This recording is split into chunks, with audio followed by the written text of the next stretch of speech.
Graças e paz, irmãos. Tudo bem com vocês? Que honra estar aqui com vocês, é um privilégio, de verdade, estar aqui com vocês, conhecendo um pouco desse povo que, amados amigos, pastorei aqui. E estou muito grato a Deus de poder chamar eles de amigos, sabe? Nesse tempo de hoje que vivemos, amigos é o que nos faltam, mas aqui eu posso chamar eles de amigos. São homens que contribuem para o ministério, chamam atenção na hora que precisa chamar, mas também nos ajuda, nos colocando de pé também. Então eu sou muito privilegiado de ter vocês, viu? E a Lagoinha Ribeiro também, de ter vocês lá. Eu dei uma folga para eles agora no final de ano, para eles ficarem quietos aqui, né? A partir do ano que vem, o André vai lá, se Deus quiser. André, semana que vem, André. Vou fechar aqui, viu? Só falta o André ir lá. Fechou? Glória a Deus. Irmãos, obrigado, viu? Amo vocês de coração. Tá? Se o dia eu sair da Lagoinha Ribeiro, eu venho para cá.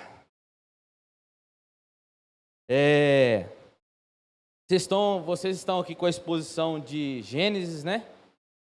E os meninos deixou eu na liberdade de pregar outro texto. Eu falei, não, eu quero expor Gênesis juntamente com vocês aqui. E Mateus pregou aqui sobre Gênesis capítulo 10, o capítulo todo, né, semana passada. E hoje eu quero introduzir com vocês aqui Gênesis capítulo 11. Então você pode já abrindo seu texto aí, viu? Cadu, bom rever você. Caio já é direto também, vai na reformada. É Caio lá. Então, glória a Deus.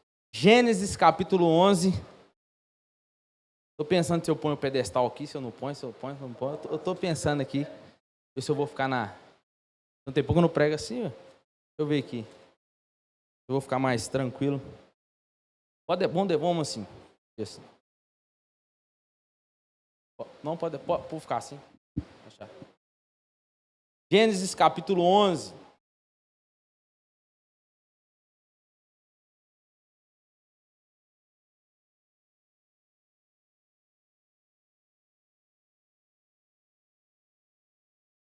Encontrou? Amém? Ora, a terra toda tinha uma só língua e uma só maneira de falar. Partindo eles do Oriente, acharam uma planície na terra de Sinear e habitaram ali. Disseram uns aos outros: vinde, façamos tijolos, queimemo-los bem. Os tijolos lhe serviram de pedra e o betume cal.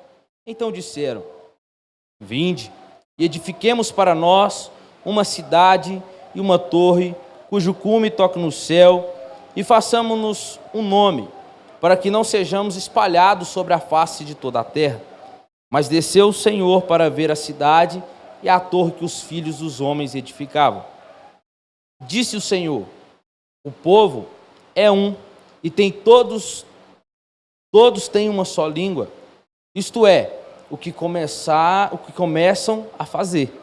Agora não haverá restrição para tudo que eles intentarem fazer.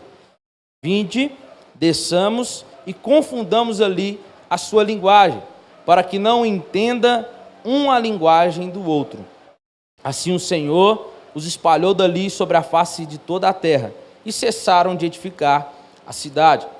Por isso se chamou o seu nome Babel, porque ali confundiu o Senhor a linguagem de toda a terra, e dali os espalhou o Senhor sobre a face de toda a terra. Somente até aí. Vamos lá. Irmãos, lembramos aqui que quando Israel entra na terra prometida, o contexto aqui é que Moisés está contando para eles, para os israelitas, a história. Sabemos, Mateus disse muito bem aqui no capítulo 10 semana passada, que desde o início Moisés escreveu o Pentateuco, então assim apresentou o povo de Israel. E Moisés estava nas planícies de Moabe, ao lado direito do Rio Jordão, antes deles entrar depois do rio, sob a liderança de Josué. E o intuito de Moisés aqui era preparar todo aquele povo para o que eles iam encontrar naquela cidade, que era a terra prometida, a famosa Canaã. Então nós vamos ver aqui que não vai ser somente um confronto de exércitos, mas também confronto de ideias, de civilizações, e também vamos encontrar ali visões diferentes ali do que se trata o povo. Pois o povo que morava lá era esse que ele estava contando, era Babel. E era gente que gostava de viver autônoma. Era gente que gostava de viver do jeito que queria. E era uma luta cultural que eles iriam enfrentar. Então o que Moisés queria expor diante dos israelitas?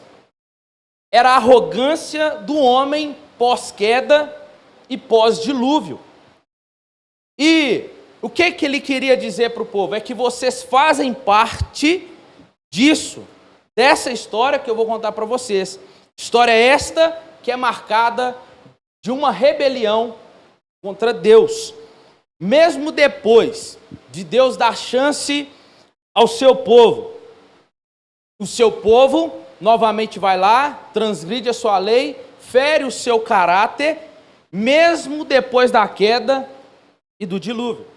Então Deus, através de Moisés, quer lembrar aqui os israelitas que eles fazem parte deste povo, isso tudo porque o homem tenta ser, até o dia de hoje, independente de Deus e viver afastado de Deus.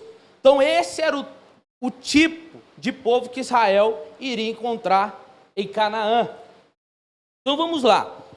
No capítulo anterior, vocês já aprenderam aqui, que é o capítulo 10, vai registrar então a dispersão das nações, cumprindo o mandamento de Deus de Gênesis capítulo 1, versículo 28, e Gênesis capítulo 9, versículo 1, a qual Deus manda o povo multiplicar, para encher a terra e se espalhar.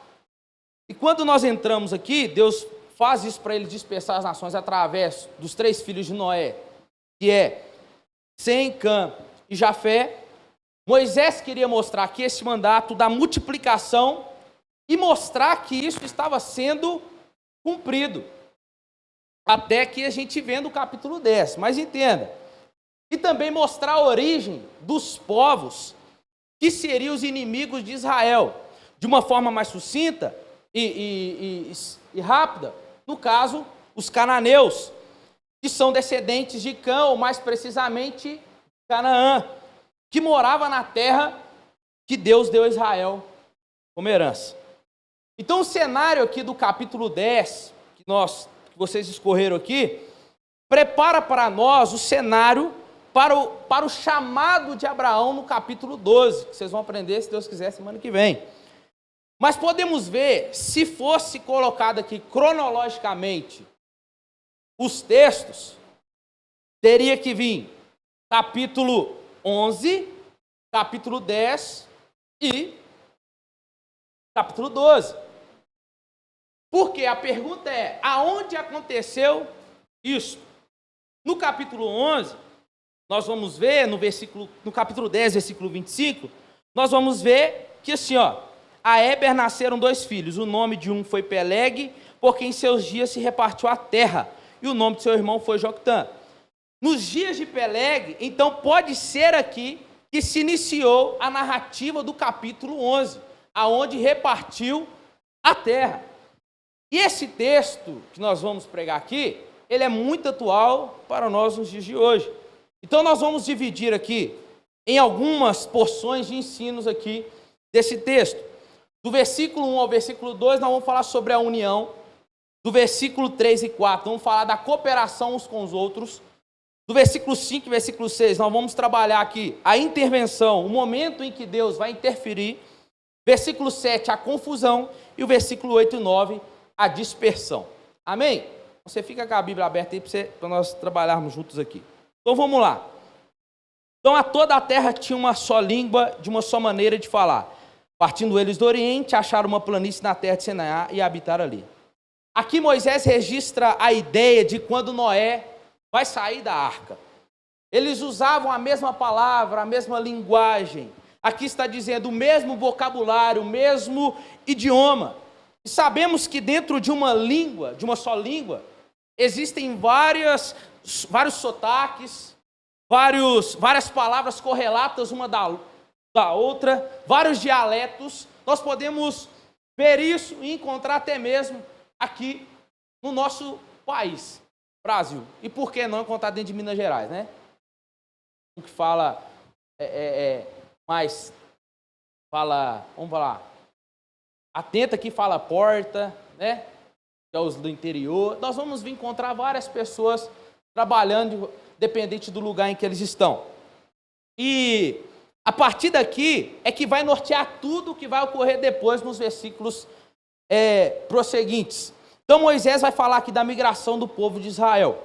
Essa migração dos filhos de Noé, que dentro tinham pessoas da classe dos 3 filhos aqui, eles tinham permanecido juntos em vez de se separar, como Deus tinha dito. Talvez a ordem era para se espalhar, mas eles decidiram ficar juntos e habitaram ali. Nós vamos detalhar isso aqui mais precisamente. Talvez pelos laços de sangue, talvez pela língua em que se falava poder entender um ao outro, ou talvez pela segurança da familiaridade. É igual aquele rapaz que casa e não quer sair de baixo, né? Vou construir aqui, viu, mãe? Aqui em cima. Não quer sair de perto da senhora, não. A senhora é minha segurança, né? Então, talvez era a segurança aqui da familiaridade. E nessa migração deles, eles chegam nessa planície, uma terra fértil, uma terra apropriada para eles construir ali de fato o que eles desejavam, e era uma terra que tinha ali banhado pelo rio Eufrates, né, e o rio Tigre, e a Mesopotâmia em si. Eles habitaram ali, então, de acordo com o texto, contrariando a ordem de Deus, que era para se espalhar sobre a terra. Eles pararam ali e ali ficaram. E ainda com uma decisão de construir uma cidade e uma torre. Havia um comando de Deus, que eu disse aqui no início de Gênesis 1:28, de se espalhar. E isto estava relacionado com essa ordem. Sede fecundos, multiplicai-vos e enchei a terra. Era uma ordem que foi repetida em Gênesis capítulo 9.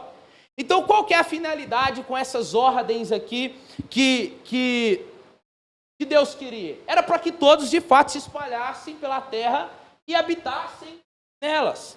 Então, essa ordem de Deus, para ser cumprida pelo texto que nós estamos aqui pregando nessa noite, capítulo 11, vemos que os homens não cumpriram.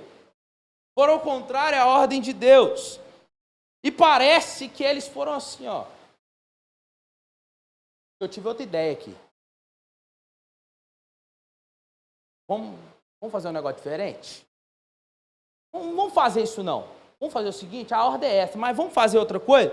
Nós vamos nos unir, porque unidos nós teremos segurança e grandeza. Se ficarmos juntos, construiremos um grande nome e uma grande cidade. Essas histórias que os nossos pais falaram, nós não vamos fazer isso. Nota-se aqui uma coisa dessa união, um detalhe importante, irmãos, que é simples. Essa união não foi feita na base da obediência. Essa união foi construída em cima da desobediência. Por quê? Existe união que são feitas debaixo de desobediência? Existem. E muitas. Por quê? Só que tem um detalhe, pois nem toda união, quando a gente fala em união, a gente pensa que Deus está no negócio lá, Deus está lá, estamos unidos. Mas o que importa para Deus aqui, o detalhe também importante, nós vamos detalhar aqui, é a motivação, a intenção que está por trás elevando isso. Então entenda que nem toda união é aprovada por Deus. Tem forma de união que Deus reprova. Relacionamento entre homem e mulher, que vivem, se unem, vão para dentro de casa e dizem, estamos casados. Aí alguém diz, qual que é a diferença do papel e do papel? Tá? Não tem problema. A falta de papel significa a falta de formalidade também que faz o casamento. Esse tipo de união, Deus reprova. Então, há uma união, se nós olharmos o texto, é uma união linda, cá para nós, sim ou não? É ou não é? É uma união linda que nós vemos aqui, que eles têm. Só que nós percebemos que ela foi construída em cima da desobediência, e o texto detalhadamente faz questão de dizer, dizendo assim, ó, que acharam uma planície na terra de Seniá, e ali eles habitaram, fixaram ali, e ali eles vão construir. Isso de modo proposital, Moisés fala para eles.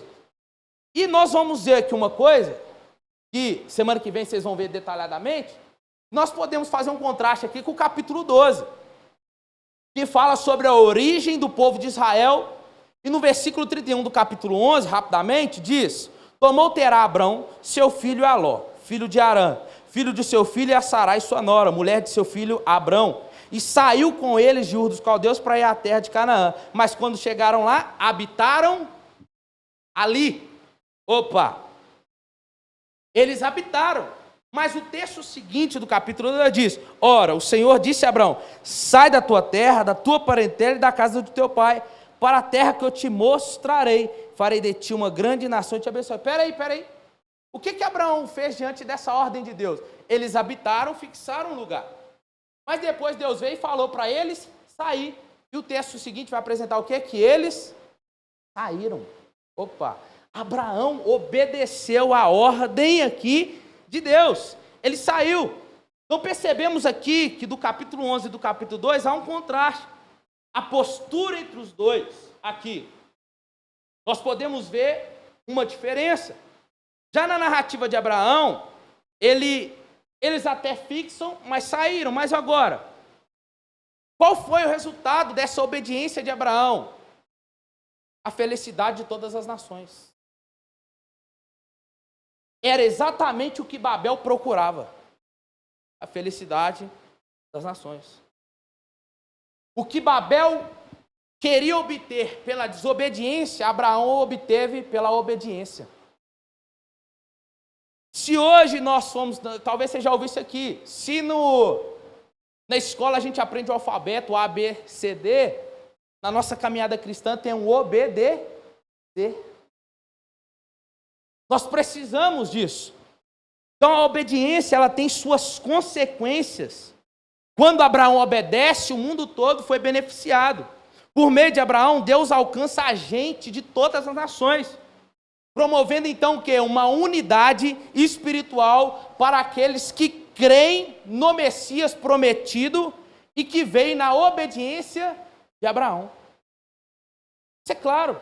Então para a gente aplicar isso aqui rapidamente. Nós temos que assimilar a ideia aqui que a nossa obediência, ela traz sim os benefícios para a nossa própria vida. Quando nós obedecemos ao Senhor e a sua palavra, isto gera benefício para pessoas de lugares que nós nunca vamos imaginar. De acordo com Abraão. Ao contrário também é verdade. Desobedecendo, nós vamos ter consequências, e consequências estas que também outras pessoas também experimentarão e serão prejudicadas. A gente nem sabe. Então, quando nós obedecemos, diante disso, nós temos os benefícios, e nós vemos, de acordo com o texto, que famílias futuras foram abençoadas por Abraão. Então, entenda uma coisa, existe uma solidariedade aqui, ética e moral, ligada tanto para a obediência quanto na desobediência. Mas como nós vemos no texto, Deus mostrando para eles E o que ele falou no capítulo 9, ele faz acontecer. Independente de qualquer coisa. Se ele falou que é para espalhar, nós vamos espalhar. E vamos lá, vamos mais. Versículo 3 e 4, a cooperação. Disseram uns aos outros: vinde, façamos tijolos, queimemos bem. Os tijolos serviam de pedra e betume de cal. Então disseram: vinde, edifiquemos para nós uma cidade, uma torre, cujo cume toque no céu, e façamos-nos um nome, para que não sejamos espalhados sobre a face da terra. Vamos lá. Nós temos dois vinde aqui. Vinde e façamos tijolos, e vinde e edifiquemos. São convites de união, e são convites aqui, ao meu ver, convites que parecem ser amigáveis.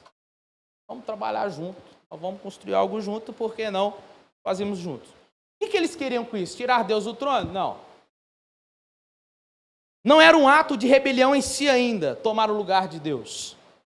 O que eles estão querendo aqui, eles querem invadir a esfera espiritual, no sentido em como eles estão dizendo, queremos a dignidade, a mesma grandeza dos deuses. Cá para nós, tem momento que nós queremos isso. Ser reconhecido. Às vezes, alguém, pelo menos alguém nos veja. Nós vamos aprender aqui. Eles constroem então, eles consigo mesmo vão estar construindo a torre, vão querer chegar, não vão chegar, vão querer chegar às esferas espirituais da divindade e ainda ter um nome célebre, conhecido. Então, para quê? Para que isso? Para que nós não sejamos espalhados sobre a terra. Qual era a motivação, a razão por trás disso? O medo de ser espalhados pela terra. Com isso, eles decidem se empoderar, um termo muito usado hoje, né? Empoderar. Eles decidem isso a partir do medo. Esta era a razão para eles fazerem isso. E eles fizeram tudo isso aqui até aqui, tomaram uma decisão de construir, de buscar, de fazer, e não perguntaram a Deus. Parece comigo e com você, sim ou não? Tem momentos que parece isso aqui comigo e com você na nossa caminhada com Deus. O que eles fazem? Convoca todo o povo a participar desta missão. Dessa missão insubordinada, mas era uma missão de união. Eles tomam a decisão então de construir a cidade e esta torre e disseram um ao outro, né? Vinde, vamos juntos, mesmo propósito. Aí, nós vemos a humanidade aqui agora, ela tomando as suas escolhas, escolhendo os seus destinos, sem levar Deus em conta. Onde está Deus? Lá de cima olhando tudo. Mas onde está Ele aqui? Não aparece. Não levaram Deus em consideração. Isso seria possível, claro, porque eles falavam a mesma língua. Então eles aprendem a fazer argila, aprendem a fazer barros, aprendem a fazer, no caso aqui, o betume ele já brotava do chão ali, eles pegaram aquilo e começaram a construir. Isso aqui hoje, se fosse pensar, é a tecnologia, né, em si. Eles aprenderam. Qual que era a ordem de Deus? Dominar a terra. Só que dominar para o bem. O que eles estão fazendo? Dominar por uma intenção má. Diante de Deus. Então escuta. Eles podem dizer, o que nos impede de ficar nessa terra tão linda aqui? O que nos impede de ficar nessa terra tão linda e construirmos aqui uma cidade e uma torre que chegue até o céu? Uma torre não no sentido de ir até Deus, mas uma torre para que cheguem e vejam nós, quem nós somos. Deus mandou que eles dominassem e conhecessem as matérias para usufruir deste e obter conhecimento para uso do bem. Que mal então teriam usar esses materiais? O problema não estava em usar, mas o porquê usar. Qual a motivação em usar? Qual era o fim? Para que eles queriam isso, irmãos? A gente pergunta para o texto. Para que eles queriam isso? Por qual razão eles queriam isto? Tornar o nome célebre. Aqui no hebraico é fazer um nome para nós. Vamos nos organizar aqui e vamos nos estabelecer. Vamos construir uma cidade dentro do nosso poder e autoridade. Vamos construir uma civilização nossa. Nós vamos nos definir, em vez de Deus nos definir. Mas aqui, eles entendem, eles queriam ter um nome grande.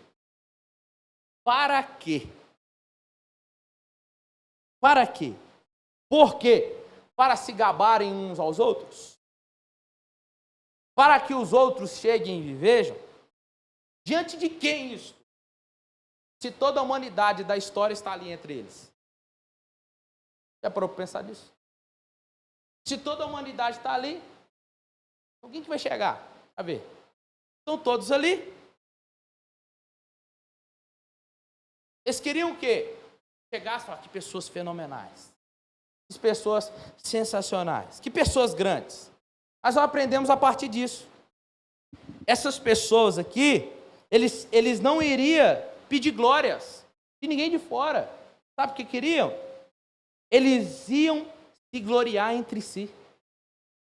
Se deleitar entre si, dizendo, tá vendo? Olha como é que você é grande. Ó, olha como é que eu sou grande. Olha como é que eu sou. Olha você. Eles se gloriar entre si. Viu como nós somos grandes demais?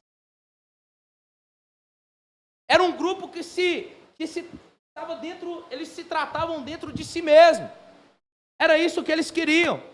E não deixava transparecer entre si. Mas, dentro de si, eles diziam, somos grandiosos por estar fazendo tal coisa. Um olha para o outro e diz, olha como é que nós é demais. Sabe o que é isso? Orgulho. Isso é orgulho, irmãos. E isso pode ser um problema, muitas das vezes, interno nosso. Às vezes você não deixa transparecer. Mas às vezes eu e você somos orgulhosos aqui dentro. Sabe qual que é o problema disso tudo? É que Deus vê. Deus vê. Deus olha para pessoas assim e reprova tal postura. E nós encontramos aqui, mais uma vez, fazendo um contraste com o capítulo 12 de Abraão, no versículo 2, e olha que interessante. Farei de ti uma grande nação, e te abençoarei, e te engrandecerei o nome, e tu serás uma bênção. Olha aqui. Aqui nos mostra, então, o contexto, que quem vai engrandecer o nome aqui? Deus. Deus. É o único que tem o poder para poder engrandecer o nome. A pessoa, como eles, nós não podemos buscar isso. Porque ela só quer somente isso. Mas somente Deus pode fazer. O problema, irmãos, não é ter em si um nome grande. Posso já, mas o que está por trás disso? O que está movendo você querer isso? Qual é a motivação, a intenção que você deseja isso? E no capítulo 2, nós vamos ver que é Deus que faz isso. Porque eu não posso enaltecer meu nome, porque isso não é assunto meu. Não é algo que eu deva me meter. É algo que pertence somente a Deus. Pois é Ele que abate, é Ele que eleva. Pois é assunto que é propriedade exclusiva dele. O que Deus faz? O Senhor chega e diz, no final do texto, do capítulo, versículo 9, o seu nome será Babel, baderna, bagunça. Deus diminui o nome ali de Babel. E Abraão, que ele prometeu engrandecer o nome, ele foi lá e engrandeceu. Outro detalhe aqui que nós encontramos nos textos é que eles não queriam ser espalhados. Isso fere o que Deus ordenou. Nós já falamos aqui. E contraria o que Deus disse aos filhos de Noé. O que eles querem ser? Parece que eles estão querendo ser como um império.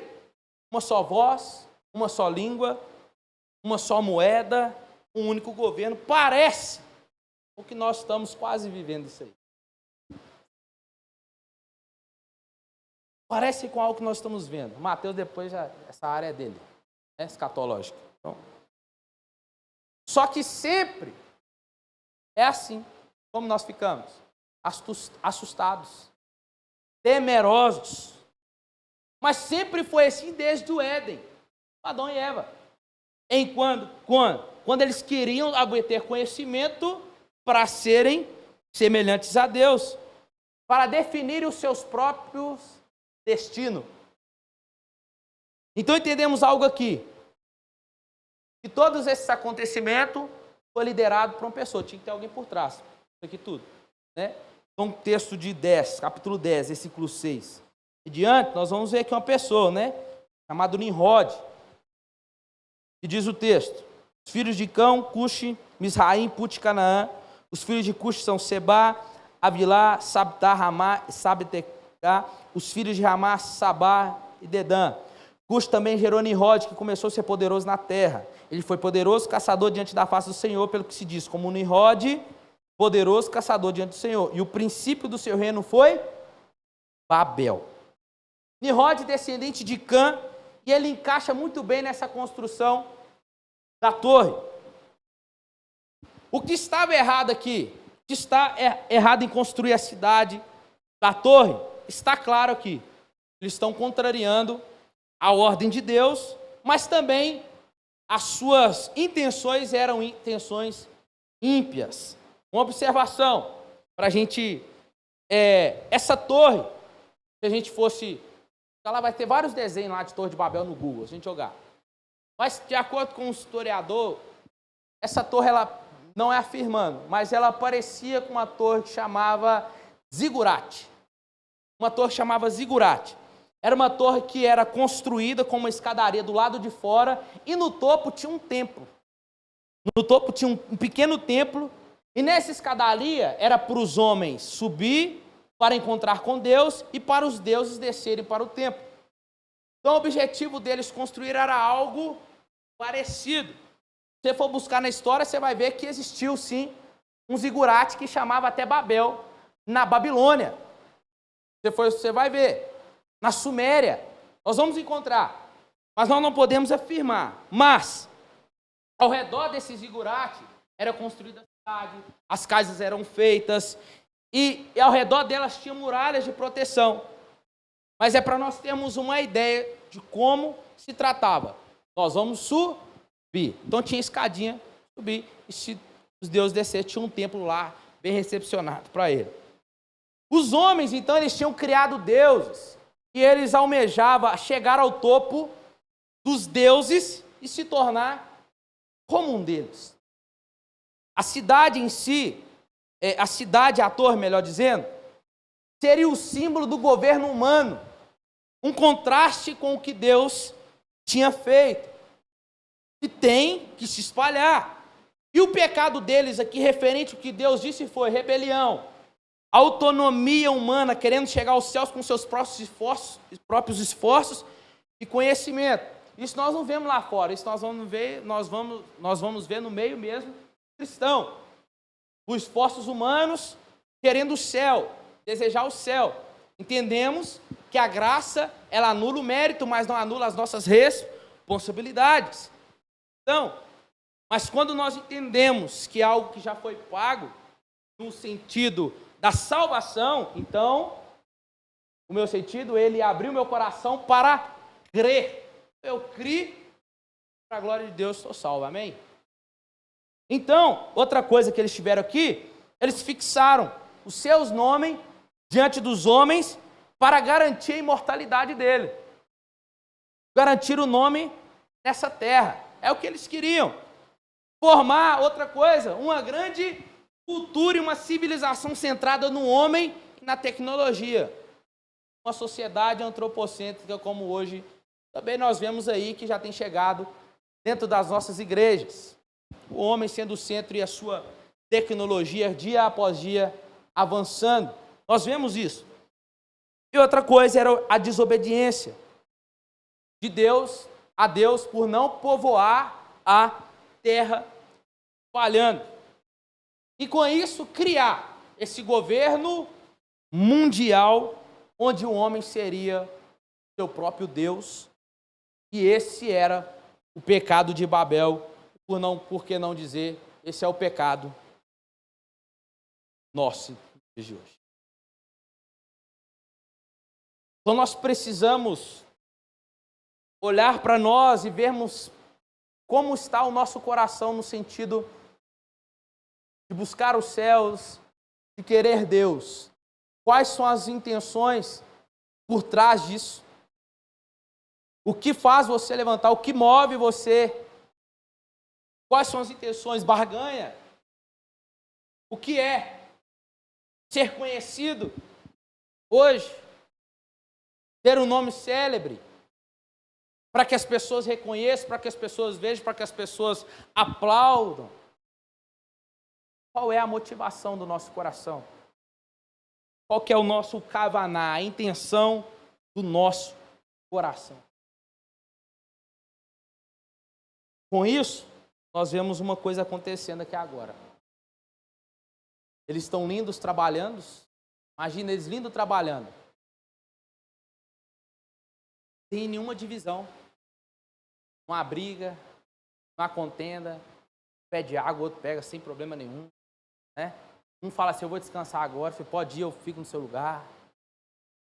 Não vê nada disso. Aqui, tem brigas, não tem divisão nenhuma. Uma união clara, como já vimos aqui. Mas, um detalhe muito importante, é uma visão aqui de união ante Deus. Fora Deus. Pois a união aqui e a cooperação só são válidas perante Deus debaixo da obediência. Aí nós temos a palavra no versículo 5 diz, mas, ou então, ou entretanto, uma conjunção adversativa aqui, né? Que está nos mostrando que o que está falando antes, o que vai acontecer agora, aconteceu ao contrário do que estava no texto anterior. Mas, então, sua mãe já contou uma história para você? E ela fala, aí ela está falando tudo de bom, ela, mas então, ou então, então, desceu o Senhor para ver a cidade e a torre que os filhos dos homens edificavam. Isso aqui vai nos mostrar uma reviravolta no texto todinho. Deus entra em cena agora, irmãos. Agora o negócio fica estreito. Deus entra em cena. Por quê? Porque eles esqueceram quem era o Deus verdadeiro. Só que o texto faz questão de dizer, os filhos dos homens. Diz o texto. Retrata aqui a condição frágil deles, da raça humana. Ou melhor, apontando que eles são filhos de Adão, eles não são os homens originais. Lá de cima, onde Deus estava, a torre não parecia tão grande assim. Ó. Deus diz, vocês querem subir? Mas eu vou descer. Eu vou descer. Porque daqui é como se Deus estivesse dizendo assim, ó, porque daqui não dá para ver nada, não. Vou lá. Eu vou lá conferir. Isso aqui dentro do português, eu não entendo português não, mas dentro a gente tem que aprender um pouquinho de cada coisa. Dentro do português, isso é uma ironia, né? É um tal que chama arremedo, irônica aqui. Nós vemos a ironia aqui de Deus, irmão. Uma ironia de Deus. Só que para cá, né? Deus é onipresente, não é? Aí tem aqueles crentes que falam, mas Deus não é onipresente? Por que ele não já sabia de tudo? Por que ele teve que descer? Né?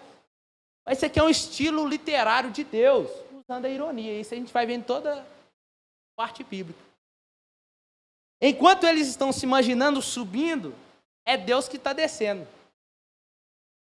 Mas isso era para mostrar para eles que quem está em cima é ele, quem está embaixo é os homens. É uma forma irônica aqui de mostrar que Deus estava no alto. É como se Deus estivesse dizendo aqui, quem desceu? Eu. Então quem são vocês? Homens. E eu sou Deus. É como se eu tivesse, vocês me devem a obediência. E tem muita frase que anda na boca de muitos pastores, hoje em dia, dizendo que Deus não atropela a vontade de ninguém. Né? De coração, segura aí. Ele não atropela mesmo, mas tá certo. Ele passa com o rolo compressor. Passa por cima mesmo. O que vemos aqui, o passar por cima, não é da minha vontade.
Língua tinha tudo em comum, e isso era um começo já da rebelião contra Deus.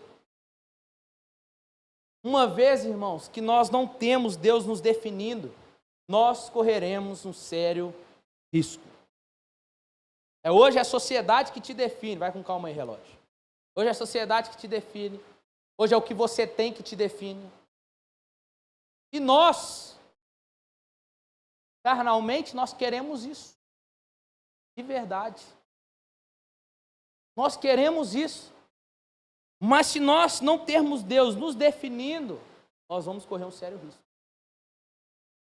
E um detalhe no texto aqui, esse detalhe que eu te falei, que ainda era o começo. Dá a entender aqui que é como se Deus estivesse dizendo aqui, ó, eles têm mais projetos. Tudo que eles intentarem fazer não tem limite para eles. Eu preciso interferir, senão eles vão realizar mais coisas. Da mesma forma é hoje. Tudo que vemos e vamos vendo por aí acontecendo, tanto nas igrejas, quanto no mundo em si, é só o começo. É só o começo. Precisamos sim de uma intervenção de Deus, mesmo que ainda seja o começo. Não sabemos quando e aonde, que dia Ele vai interferir. Mas o que nós sabemos? Que Ele vai interferir nessa história. Isso nós sabemos. Aí, olha o texto. Irmãos, aí você começa a rir do texto, né? Você fala, olha o texto. Aí Deus diz, então, agora vinde, peçamos, confundamos ali a sua linguagem. Então vamos lá. Uma coisa interessante aqui, que Deus diz, agora, vinde, confundamos. Deus também tem seu vinde. Olha aí, ironicamente dizendo. Vocês também têm seus vinde? Vinde. Fazendo tijolos, vinde. E edifiquemos a Deus. Vinde. Vinde. Agora nós vamos descer e vamos confundir. Vocês vão, mas eu também vou. Nós temos aqui uma razão teológica, Deus mostrando que Ele sim interfere nos negócios humanos. Interfere. E Ele faz isso mudando tudo. E Ele pode fazer isso? Claro que pode. Principalmente quando os negócios humanos não agradam a Ele. Principalmente. No início do texto, eles disseram, vamos fazer algo juntos. Só que o único vem e vamos, que vale, sempre será o de Deus. Sempre. O homem ele pode se organizar todinho, com o que ele quiser, da forma que ele quiser, mas somente Deus pode dizer se pode ou não. Essa lição para nós aqui é uma lição de ensino doutrinária, no sentido aqui, tanto para os israelitas naquele dia que Moisés estava ensinando, e para nós aqui nessa noite. Que nós precisamos entender que homens podem até ter planos, mas sempre a palavra de Deus é a final. Sempre. Nós temos que entender também e aprender que Deus tem todo o direito, porque Ele é o Criador, o Senhor de tudo, de interferir na história humana e dar outra direção para a história, fazendo valer o que era a sua vontade e fazer o seu querer valer sobre o querer do outro. É uma lição que eu e você resistimos hoje. Resistimos. Mas Deus deixa você pensar se resiste a alguma coisa. Ou não é? Deus deixa você pensar que você resiste, até o ponto que Ele entra. Ele entra. Nós podemos realizar projetos bonitos como esse. Cá para nós, esse projeto é bonito ou não é? É bonito. Ter alvos lindos, final de ano chegando, né? Nossos alvos. Alvos lindos. Como esse aqui. Segurança. Quem não quer que é segurança? Cooperação. Unidade. Construir uma cidade. Parece uma ação social mesmo aqui. Quando a gente olha, é uma ação social.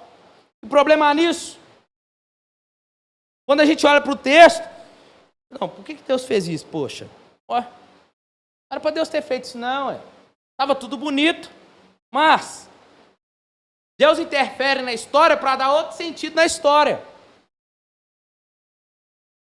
Totalmente oposto do que nós pensávamos.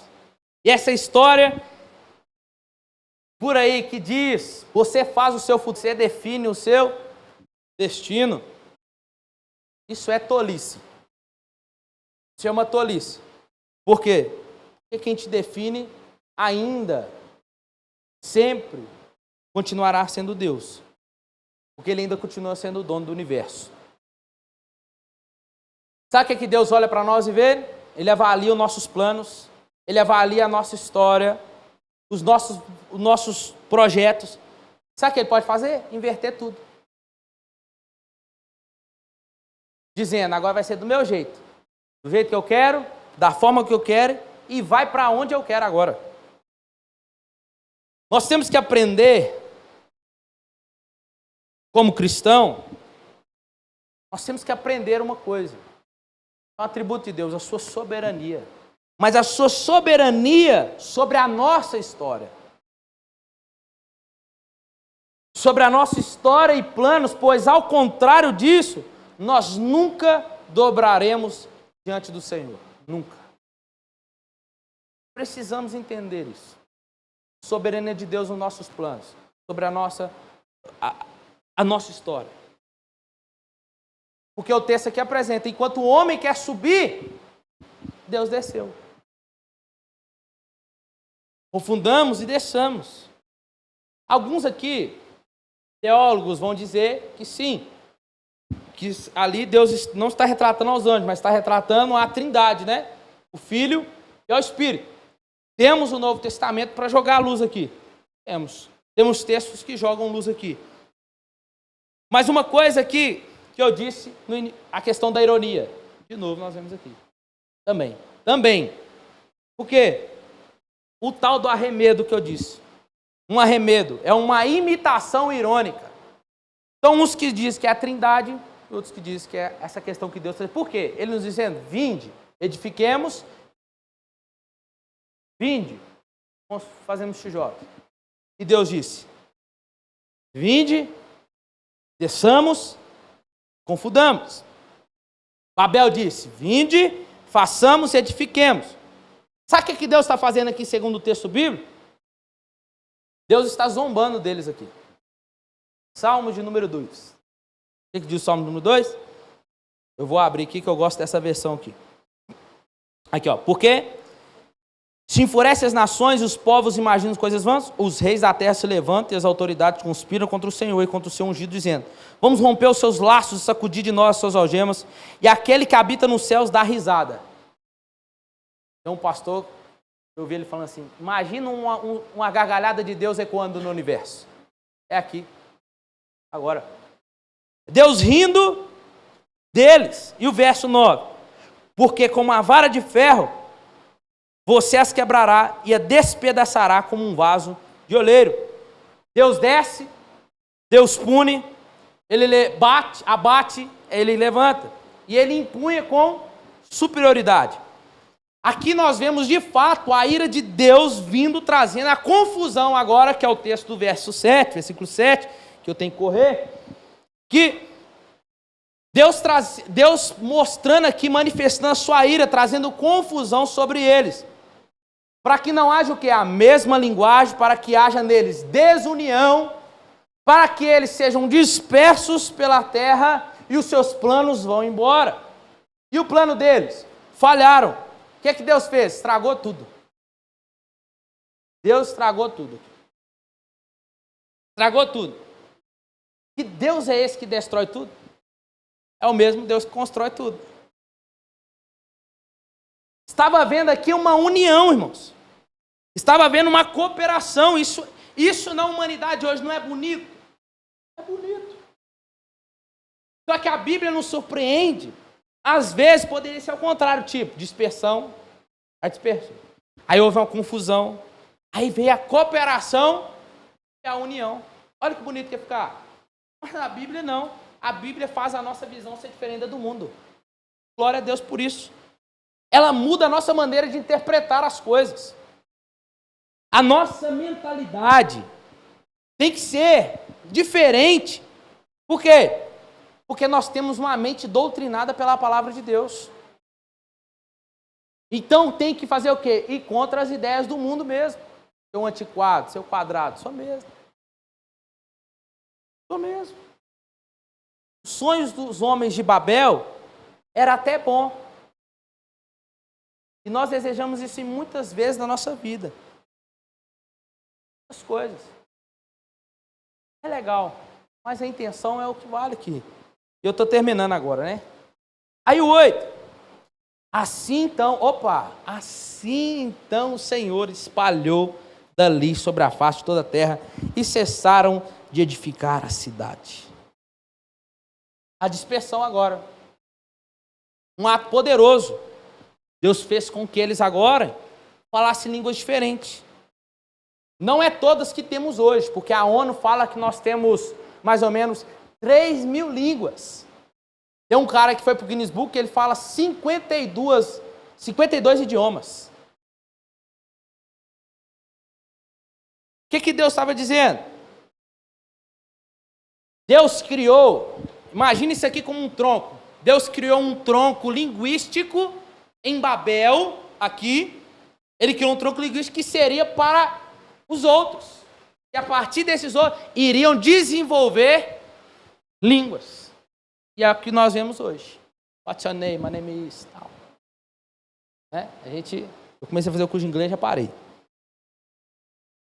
Aí a dispersa... Aí o que Deus fez? Dispersou agora foi todo mundo.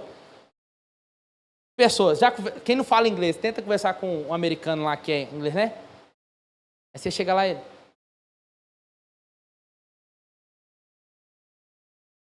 Aí sai fora. Não estou entendendo nada que ele está falando. Aí o que aconteceu? Vamos caçar um brasileiro aqui. Acontece isso. Em vez de nome, sucesso e governo, eles são expulsos. Da mesma forma que Deus fez com Adão e Eva no jardim. Da mesma forma. Aí Deus termina dizendo, o texto, né? Por isso se chamou o seu nome Babel, porque ali confundiu o Senhor a linguagem de toda a terra e dali os espalhou o Senhor sobre a face da terra. Babel, confusão, baderna, caos. Brasília, tô brincando, Brasília. Na língua babilônica aqui significa cidade dos deuses, na língua babilônica, cidade dos deuses. É como se Deus estivesse dizendo assim, ó, eu também sei dar nome. É como se Deus estivesse dizendo, eu também sei dar nome. Será Babel. A soberba precede a queda. E depois o que? Veio a formar a grande Babilônia, que significa o quê? Símbolo do poder mundial. O mundo fala que nós temos que investir no nosso nome e na nossa grandeza. O mundo não, até os pastores hoje em dia, né, tá falando isso dentro da igreja, né? E eu tenho que investir na minha propaganda, no meu marketing pessoal, né? Soberba e vontade de ser grande, dependendo da sua intenção, ela vem de quem? Do diabo. Simples e claro. Então, se você quiser um nome grande, o Senhor te dará um nome de vergonha. Aí sim. Nós temos que falar assim. Sabe como? Eu quero estudar, trabalhar, ter um emprego bom, me formar para ter um emprego melhor, aumentar a minha empresa, me formar, não buscando engrandecimento pessoal, mas para poder, através disso, desfrutar das bênçãos, para poder construir com humildade no coração, dizendo como o que eu quero melhorar no meu caminhar, o que eu quero melhorar nas minhas coisas. Tudo isso eu quero fazer debaixo da aprovação do Senhor. E tudo isso ser para a sua glória. Isso que tem que ser o nosso coração. Para a gente concluir, eu vou fazer algumas aplicações aqui. Mais ainda. Esse texto nos mostra uma resposta que queremos entender. A raça humana. Aqui nós procuramos entender. E assim como antes, hoje nós vemos os seres humanos fazendo as mesmas coisas como Babel. Buscando seus próprios interesses. Buscando e usando a tecnologia para alcançar isso. Assim como eles aprenderam a trabalhar com tijolos e com betume. E hoje a ciência, nós vemos isso. Não é novidade. E nós, como cristãos, sabemos desfrutar. Ou melhor, eu tinha que saber. Só que o início está ali. O domínio está aqui das coisas materiais. E não é de hoje, que o homem manipula as coisas, no sentido, a natureza, com o objetivo de ser o próprio Deus. Não é de hoje. Uma coisa é que nós não fiquemos temerosos, com medo com o que está acontecendo, com a secularização de hoje. Nós não temos que temer isso. Por quê? Nós temos que entender e colocar como convicção isso. Nós temos um Deus no céu, que é a mesma coisa como ele se atentou para Babel. Ele se atenta ainda com tudo, com o que anda acontecendo. E, mesmo que tudo seja tão pequeno, é pequeno diante da grandeza dele. E esse Deus, ele tem poder para fazer a vontade dele.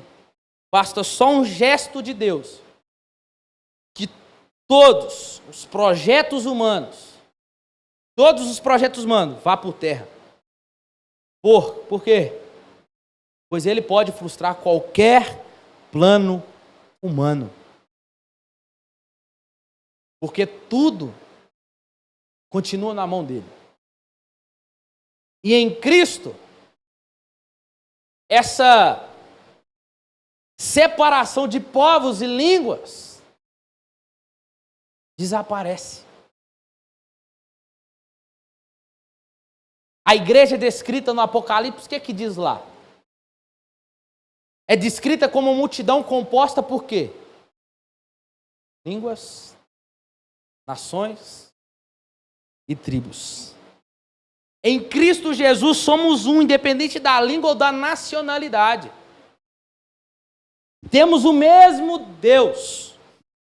Cremos no mesmo Deus. Temos o mesmo vocabulário. E as mesmas sagradas letras, aonde Deus nos fala e se revela. Uma organização ou unidade fora de Deus, para isso ele sempre vai dizer, desçamos. Sempre. Agora um detalhe aqui. Qualquer medida preventiva ou para promover a união entre pessoas, como nós fazemos, principalmente agora, final de ano. Tipo, um churrasco, fim de ano. É Natal, presta atenção. Aí você manda no grupo, tem um grupo da família, o grupo é um bafafá naquele grupo, né? Briga dali, briga, um sai, outro volta, é assim. Aí, o que você faz? Vamos marcar um churrasco, né? Vou chamar meus irmãos, chamar a família toda, nós vamos unir. Babel, bagunça. Tá lá. Aí, um fala o que quer, outro fala o que quer. Aí o que acontece no final? Se espalha todo mundo, vai, volta todo mundo para cá. É o que acontece aqui. Agora, só que entenda uma coisa. A gente sempre limita a união em fazer coisas. A gente acha que está aqui, ó. E nós fazemos coisas para unir mais. Né? Aí chega o pastor, nós podíamos fazer mais um churrasco. Podia fazer algo mais para unir mais a juventude. Fazer algo assim, é bom? É. Pode. Mas isso não é a primazia, não pode ser algo primário. Por quê? Porque é igual casamento. Quer que haja união no casamento? Quer que haja união com seus pais? Com os filhos? Se sujeita a Jesus. Esse é o detalhe. A união com base na sujeição à palavra. Esse é o ponto primário. Sem sujeitar, sem unidade. E eu concluo dizendo que a Torre de Babel serve para nos colocar no nosso lugar. Para dizer para nós que nós não somos deuses. Não somos senhores da nossa vida. Pois quem está no alto, Ele. E nós estamos baixo. O vinde dele ainda permanece. O povo de Israel, que leria essa história, tinha que saber disso. E nós também. Pai, essa é a tua palavra, Senhor. Obrigado do Senhor falar aos nossos corações nessa noite.